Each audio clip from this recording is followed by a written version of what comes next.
Pessoal, beleza? Sejam bem-vindos a mais um episódio do nosso podcast Desenvolva. Eu sou o Cruz. Eu sou o Mário. Dessa vez a gente está com um apresentador diferente aqui conosco. E nós também estamos com um convidado muito especial para nós, nosso professor de Geografia, o Brunão. Se apresenta aí, senhor.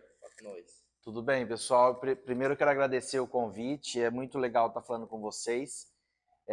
Então, eu sou o professor Bruno Ramos Cavalheiro, tenho 38 anos, fiz faculdade em Maringá, na UEM, fiz especialização na UEL, ensino de Geografia, faculdade de Geografia. Estou há 15 anos na educação, lecionando. Entrei no SESI aqui em 2019 e atualmente na escola pública eu estou como vice-diretor do Noturno. Bom, antes de tratar sobre o conflito da guerra da Ucrânia e a Rússia, a gente gostaria de falar mais um pouco sobre você. Como que você se interessou por essa área da geografia? Como você entrou nesse mundo? A geografia, eu me despertei para a geografia no ensino médio, né? Sempre tive interesse por esse olhar amplo que a geografia oferece. Esse olhar da natureza, mas natureza não só pela natureza, mas como que o homem atua na natureza, essas transformações, as questões da geografia, né, o Enem, as questões de geografia me interessavam muito. Então eu decidi mesmo, no final do terceiro ano do ensino médio, e no cursinho. Durante o cursinho, o componente que eu gostava de estudar era a geografia, que eu mais gostava, então aí eu tive certeza. E na faculdade, no segundo ano, eu tive a certeza que eu queria ser professor. Legal. Pode começar falando, senhor, para a gente, como que esse conflito, né, que a gente está vivenciando já desde 2022, né, se não me engano, até antes, né, 2014, com a anexação da Crimeia, conta pra gente como que isso começou lá atrás, dá uma volta Legal, no tempo. Você falou em 2 anos muito importantes, né? 2022, com o início da invasão, e 2014. E a gente tem que lembrar, um pouquinho antes até, a história da Ucrânia, né, compondo a União Soviética. Então a Ucrânia fazia parte da grande União Soviética e então é uma área de expansão da Rússia. A Rússia e o Putin agora, como um grande imperialista, né, nas suas ações, no seu governo, ele nunca desconsiderou continuar o seu domínio sobre a Ucrânia. Por isso que chegou a ponto agora dessa invasão. Então, um ponto assim bastante interessante foi quando o Viktor Yanukovych, ele foi eleito, ele era um pró-Rússia, ele foi eleito, só que ele foi tirado do poder porque foi acusado dele ter entrado de forma fraudulenta. E aí todos os outros presidentes depois que vieram na sequência, eles foram pró-Ocidente, pró-União Europeia. Então, a Rússia começou a perder influência a partir aí de 2014, né? E aí, em resposta ao Viktor, que saiu do poder, foi que a Rússia anexou a Crimeia, né? Lembrando que a Crimeia tem muita população russa também, né? Nessa parte leste da Ucrânia, você tem ali a mistura de ucranianos, mas tem muitos russos, pró-russos, né? Então, com certeza, esse conflito ele tem muito cunho da Guerra Fria, ele tem muito cunho, né, desse espaço de influência, de domínio da União Soviética, e depois a gente vai falar um pouquinho mais da OTAN e tudo mais. Senhor, e a questão da anexação da Crimeia? Tem a questão dos russos, né, que tinha a população russa lá, mas por quê? Tem alguma característica estratégica deles ter pegado essa parte? Sim, a Crimeia, ela tem uma grande base naval russa, né, no Mar Negro. Ela historicamente já era na Guerra Fria, na União Soviética, já era uma área muito frequentada pelos russos, então é uma porta ali para o Mar Negro, então tem uma posição estratégica muito grande, sim. E também uma resposta política, uma resposta de ter perdido ali um aliado que era o presidente pró-russo, né? Então tem uma questão geopolítica, estratégica da posição da Crimeia, né, uma península no sul da Ucrânia, e tem a questão também política mesmo, de uma resposta da Rússia e não aceitar. Não queremos que vocês se distanciem de nós queremos continuar a influência sobre a Ucrânia. Então tem esses dois lados. o lado político e o lado geopolítico, o lado estratégico mesmo de localização. Posição geográfica estratégica. Professor, e tratando sobre quais seriam os benefícios da Ucrânia se integrar especificamente com a OTAN? Por que foi tão interessante para a Ucrânia mudar de lado? Não foi só a OTAN em si. A OTAN é um grande ponto, né? Que aí também a gente tem que lembrar. De onde vem a OTAN? Guerra Fria, Organização do Tratado Atlântico Norte, né? Na Guerra Fria, a OTAN, o que para os capitalistas é a OTAN, para o socialista era o Pacto de Varsóvia, né? Que deixou de existir. Quem é a principal dominante aí da OTAN? Os Estados Unidos, né? Então, para a geopolítica de Putin, quando ele pensa em OTAN, ele pensa em Estados Unidos. Então já começa por aí, né? E também, além da OTAN, que eu comecei a fala, a União Europeia. Então não é só a aproximação com a OTAN, mas é a aproximação com a União Europeia. Então a Ucrânia já sinalizava, né, já sinalizou durante todos esses anos o interesse em acordos, em aproximação com a União Europeia. A União Europeia é uma união econômica, comercial, e a OTAN uma união militar. Então, os últimos principais dois governos russos, do Zelensky e do Petro Poroshenko, eles já sinalizavam acordos com a União Europeia e já sofriam, né, com a parte leste pró-Rússia, a região de Donbás, né, durante muito tempo já muitos conflitos ali, o interesse dessa parte leste da Ucrânia em fazer o separatismo. E a Rússia meio que apoiando ali, meio que financiando os separatistas ali pró-russo. Então, durante esse período que a Ucrânia se aproximava mais da União Europeia e da OTAN, você tinha na parte leste também esse movimento aí, essa instabilidade na Ucrânia muito grande com esse movimento pró-Rússia. Entendi. Ô, senhor, e assim, fala um pouco dos riscos que oferece a humanidade, né? Da ajuda da OTAN dentro da Ucrânia, assim, mediante os conflitos, né? Qual que é o risco, assim, deles dar uma mão ajuda? Certo.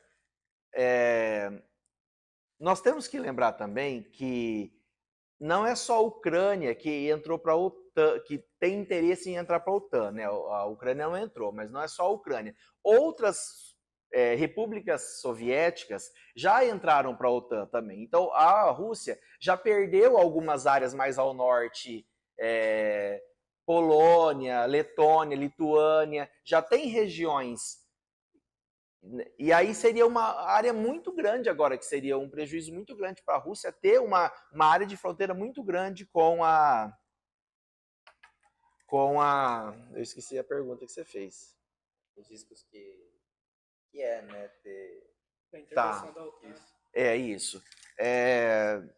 Os riscos são grandes, né? São muito grandes os riscos. Apesar que nós temos agora já uma sinalização da França, dos Estados Unidos, de não levar para esse conflito global, né? Eles financiam, eles mandam armamentos, só que eles não mandam exército, eles não mandam homens, né? Eles mandam tecnologia, só que eles também tentam atuar de forma Guerra Fria, de forma não diretamente, porque senão pode estourar um conflito bem maior, e aí você já tem hoje, né, no Oriente Médio, um conflito preocupante, que eu até falo que até acaba sendo mais preocupante até, porque o fim mais distante ainda, que é o Israel, né, e o mundo árabe, então um conflito aí que se arrasta há décadas também. Então, mas é sempre muito preocupante esses conflitos, porque a gente tem que lembrar a questão econômica, né, a interferência do preço dos grãos, o preço produtos do setor agrícola, então preço do gás, né, a instabilidade que a Rússia sofre, porque a Rússia levou sanções pesadíssimas e gerou uma instabilidade política e econômica no próprio país também. Então, abala o mundo não só em termos de uma terceira guerra mundial, mas em termos econômicos também. Esse conflito acaba interferindo, né? E a gente sabe que, por exemplo, na Alemanha, a falta do gás prejudica bastante, né? Mas no nosso país, no nosso cenário aqui, o que afetou a guerra, assim? Algo que você olha assim, não, essa área aqui realmente foi afetada, assim. que a gente às vezes tá aqui no interior, a gente não consegue ver a dimensão, né, que essa guerra tem sobre nós e tal. Qual que foi, assim, um fator que realmente mexeu com a gente? Pelo menos um pouco, né? O que vai acontecer? Nossa principal interferência é a questão do preço mesmo dos produtos agrícolas, dos subsídios agrícolas, as nossas exportações, né? Então a gente exporta carne para o Oriente Médio, carne para a Europa, para o leste europeu, né? Então eles diminuem um pouco a compra devido a esse conflito. Então a nossa principal consequência é essa instabilidade dos preços dos produtos, né? A Europa ficando sem gás também alguns produtos podem resultar em aumento de preço aqui no Brasil, né? Então o nosso maior prejuízo ele é comercial. Fala mais aí um pouco sobre os conflitos, senhor. Assim, Eu queria falar. Então,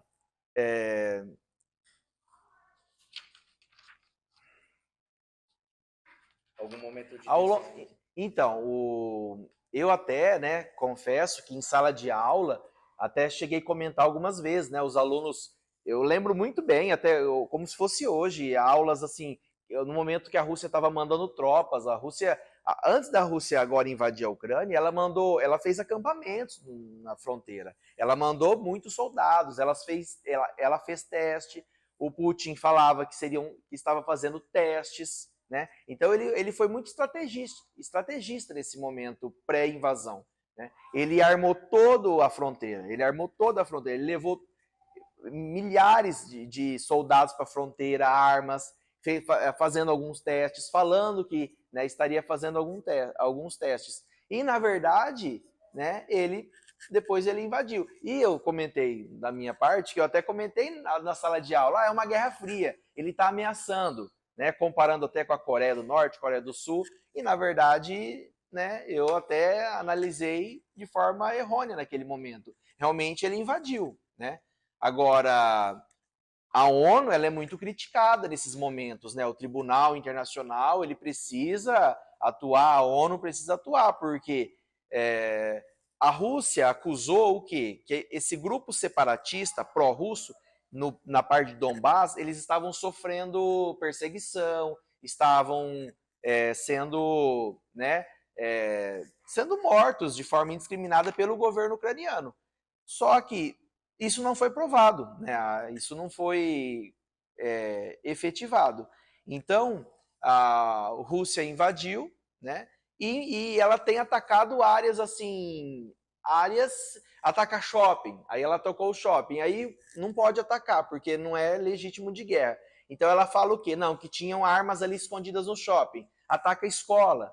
Não, é que atacou o hospital, desculpa, atacou um hospital. E aí falou que o hospital era a base de soldados. Então a Rússia, o que tem colocado aí, a forma como que ela tem atacado, né? Ela tem destruído cidades, ela tem devastado cidades, né? Hora que chegou perto de Kiev, não conseguiu, né? Vladimir Zelensky recebeu apoio do Ocidente, recebeu apoio de aliados, com tecnologia, com armas, conseguiu afastar de Kiev, mas a parte leste da Ucrânia está muito destruída. Bom, agora falando um pouco sobre essas diferenças e comparando sobre a Primeira e Segunda Guerra e no caso da Guerra da Ucrânia, que está acontecendo nesse exato momento. Nós sabemos que cada guerra foi num período muito curto de tempo, em questão de no mesmo século, e houve muitas diferenças tecnológicas. Comparando agora com a Segunda Guerra, quais são as diferenças, no caso de armas, de táticas, que eles estão tendo nesse conflito, que é uma inovação, que é diferente do conflito que existiu durante a Segunda Guerra Mundial? Cada vez mais os países só atacam o outro país porque conhece praticamente tudo. A Rússia, ela conhecia praticamente todos os armamentos ucranianos. Então a novidade para a Rússia, ela perdeu avanço ali em Kiev, porque aí os aliados Estados Unidos, os aliados europeus enviaram novos armamentos e mais poderosos, de longo alcance e de defesa também. Mas a Rússia, ela conhecia o armamento ucraniano, essa aliança militar soviética, né, historicamente, fez com que a Ucrânia, né, a Rússia conhecia toda a geografia da Ucrânia. Né? ela sabe onde tem as usinas nucleares. Hoje, com essa globalização, com essa tecnologia, com a informação, todas essas armas elas são conhecidas, né? Mas, reitero, com o apoio europeu, com armas mais sofisticadas, com armas mais poderosas, né, a Ucrânia, surpreendentemente, conseguiu segurar e está resistindo há bastante tempo nesse conflito. Professor, você tocou num ponto que me chama bastante atenção, sobre o questionamento da eficiência da ONU nesse conflito, né? Como que as pessoas que estão dentro do país estão vivendo com esse conflito? E a respeito também das migrações para os países, como que os países ao redor estão recebendo essas pessoas? Você tocou num ponto muito importante. Uma das principais consequências negativas são o número de refugiados, né? De deslocados e de refugiados. Deslocado é aquele ucraniano que ele está fora da sua cidade, ele está em outra cidade, mas ele não deixou o seu país. Inclusive, muitos estão lutando, que nunca tinham pegado em armas, estão lutando. E outros são os refugiados, que esses sim saem do país, vão buscar refúgio em outros países, e esse é uma grande consequência negativa das guerras, né? Os últimos 3 casos, assim, a Síria, né? Os palestinos e agora na Ucrânia. Então, são números de refugiado altíssimos. Então, há um empobrecimento muito grande, né, da Ucrânia em termos de material, destruição de infraestrutura, destruição de estradas, né? Então, muito dinheiro aí será preciso para reconstruir esse país. Bom, professor, se você tivesse que dar algum palpite para o fim desse desdobramento, desse conflito, qual seria? Então, essa é uma questão muito importante, né? O que a gente espera para o futuro? Como que esse conflito ele pode terminar, né? Um ponto importante que pode ajudar nessa evolução para uma conclusão, um acordo de paz, é a força que a União Europeia teve com essas sanções, né? A União Europeia, essas sanções podem ser elas funcionam como uma forma de negociação. Então a União Europeia diminui as sanções para a Rússia, volta a negociar com a Rússia. A Ucrânia provavelmente a Rússia vai querer colocar no acordo que ela não entre na OTAN. Então esse vai ser um ponto, por isso que também é difícil essas resoluções de conflito, porque cada lado tem que ceder um pouco. A Ucrânia não cede Donbás, por exemplo. Uma opção seria ceder. Não cede, mas ela assina que ela não entra para a OTAN. Entendeu? Então, existem alguns caminhos, mas os dois lados têm que fazer concessões. Para você conseguir um acordo de paz firme e duradouro, os dois lados têm que fazer concessões. E essas seriam grandes concessões. A Ucrânia abrir mão de ingressar na OTAN e diminuir ali a aliança com a União Europeia, e a Rússia também desmilitarizar aquela região fronteiriça, diminuir exército, diminuir bases ali naquela região para diminuir a insegurança da Ucrânia, né? Então, é um conflito que dá para resolver, né? Tem caminho? Sim, mas os dois países têm que ter interesse em fazer concessões. O Mário já puxou essa pergunta, já se encaminhando para o final, mas eu tenho uma última pergunta. Esse ano a gente tem as eleições, né, lá nos Estados Unidos, que a gente sabe que vai influenciar bastante. Como que esse conflito ele pode se suceder a partir do momento que certo presidente, A ou B, venha tomar cargo da presidência? Por exemplo, se o Trump ele volta à presidência, como que isso pode continuar? Será que traz o fim ou será que o senhor acha que vai se intensificar mais ainda, também mediante os conflitos de Israel? Apesar de eu ter comentado um ponto importante, que eu penso em OTAN para o Putin, Putin pensa em OTAN, pensa em Estados Unidos. Apesar disso, eu entendo que a eleição dos Estados Unidos, ela tem sim uma influência nesse conflito, mas a população estadunidense já deu claros sinais que ela não quer grandes envolvimentos em conflito. Então, a tendência, independente de um ou outro candidato, eles têm visões diferentes, lógico, mas a própria população americana, um grande número de estadunidenses, eles não aceitam mais, estão cansados desses conflitos, desses gastos militares dos Estados Unidos. Então, igual você perguntou, eu acho que eu acabei nem respondendo na sua completude sobre a ONU. É papel da ONU, né? A ONU precisa ser mais eficaz, a ONU precisa de fato, conseguir exercer o papel e para que ela foi criada. Para resolver os problemas de forma do diálogo, né?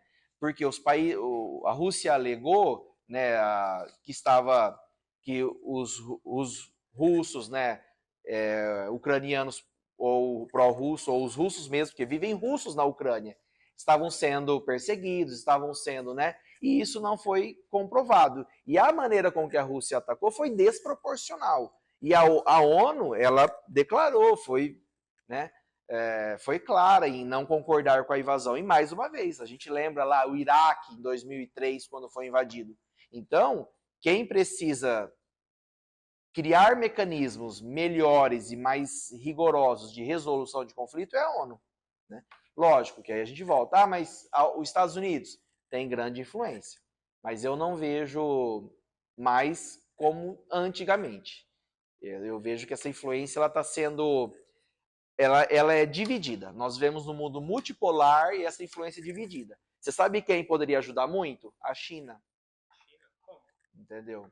A China negociando com a Rússia, flexibilizando ali com a Rússia, porque a China tem interesses comerciais no mundo. Para a China não é interessante essa instabilidade comercial. A China é aliada à Rússia. Então a China, se ela quisesse contribuir, ela teria um peso tão forte quanto os Estados Unidos. Então no mundo multipolar, a eleição dos Estados Unidos ela é importante. Mas você não tem mais só os Estados Unidos aí como ator principal das decisões, né? Foi um momento muito bom tê-lo aqui conosco, foi um prazer. Muito obrigado. Obrigado. Muito obrigado pelo Obrigado, Mário. Obrigado, Pedro. Espero que vocês tenham gostado do nosso convidado. Foi muito gostoso esse momento. Como eu disse no podcast anterior, a gente olha o professor dando aula e às vezes não tem esse contato, né, tete a tete com ele. Então também foi outro podcast, foi uma experiência muito boa. Pessoal, então por hoje é só. Deixem um like aí. Muito obrigado. Falou.